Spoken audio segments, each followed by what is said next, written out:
آپ کہاں سے آئے ہیں؟ جی خیبر پختونخوا سے خیبر پختونخوا کہاں سے؟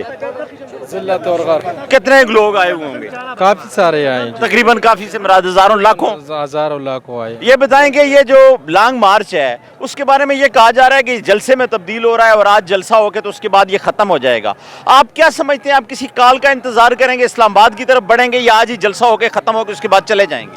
سر ہم تو خان صاحب کی کال کا انتظار کر رہے ہیں، یہ لوگ خود اپنے آپ کو تسلیاں دے رہے کہ ہم یہ جلسے میں تبدیل ہو گیا، اس طرح ہو گیا، لیکن یہ کچھ نہیں ہے۔ ابھی جو ہمارا رانا ثناء اللہ صاحب ہے وہ کہہ رہے کہ راستے بند نہیں ہے، 26 نمبر سے ادھر تک ہم پیادل آئیں، ہر جگہ انہوں نے کنٹینر لگایا، گاڑیاں بھی۔ یار رانا ثناء اللہ نے تو یہ کہا ہے کہ اس جلسے کے اندر دہشت گردی کا خدشہ ہے اور یہاں پہ کوئی طالبان گروپ ہیں اور وہ حملہ کریں گے، اور دیگر انہوں نے ٹی ایل پی کا نام لیا کہ جی عمران خان نے چونکہ جب ان کی دور حکومت تھا تو اس وقت انہوں نے ٹی ایل پی والوں کو روکا تھا، ان کے اوپر کوئی شیلنگ ہوئی تھی تو اس وجہ سے وہ لوگ آگے تو خودکش حملہ کریں گے اور کچھ کریں گے، تو رانا ثناء اللہ کے بارے میں آپ کیا کہیں گے؟ سر سب سے بڑا دہشت گرد رانا ثناء اللہ خود ہے، آپ دیکھیں ارشد شریف کو کس نے مارا؟ انہوں نے ہی مارا، نواز شریف یہ رانا ثناء یہ آپ کیسے کہہ سکتے ہیں انہوں نے مارا؟ یہ خود ان کا بندہ کہہ رہے، وہ آپ نے نہیں دیکھا ہے، وہ سمیم ہے کون ہے، وہ کہہ رہے کہ انہوں نے کیا ہے یہ عمران خان پہ جو فائرنگ اس کی تو ابھی تحقیقات ہونا باقی ہیں نا۔ باقی ہے سر، جدھر تحقیقات ہو رہی ہیں انشاءاللہ یہ چور ڈاکو جو ہے یہ پکڑیں گے، یہ قاتل، یہ پاکستان نہیں کہ تحقیقات ہوگی اور بات ختم ہو جائے گی۔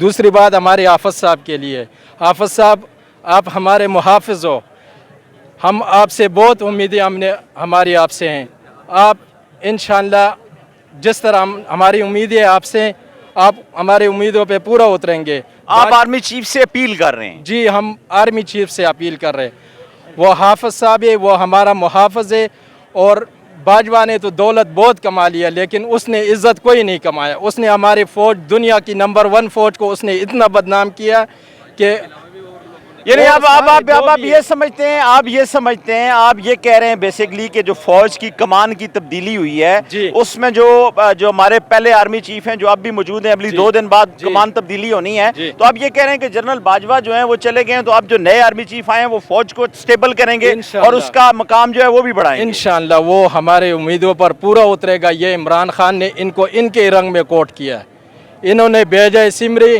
کہ وہ دستخط نہیں کرے گا لیکن عمران خان نے کر لیا، ان کو پتا تھا جو فوج میں اچھا آدمی تھا اس کا سمری میں نام بھیجا کہ عمران خان ضد کرے گا، نہیں بھیجے گا، لیکن عمران خان نے کر دیا، ان کے رنگ میں ان کو کوٹ کیا، اور انشاءاللہ ہماری بہت امید ہے ہمارا حافظ صاحب ہمارا محافظ بنے گا، ہمارا دشمن نہیں بنے گا۔ آگے ہیں سر۔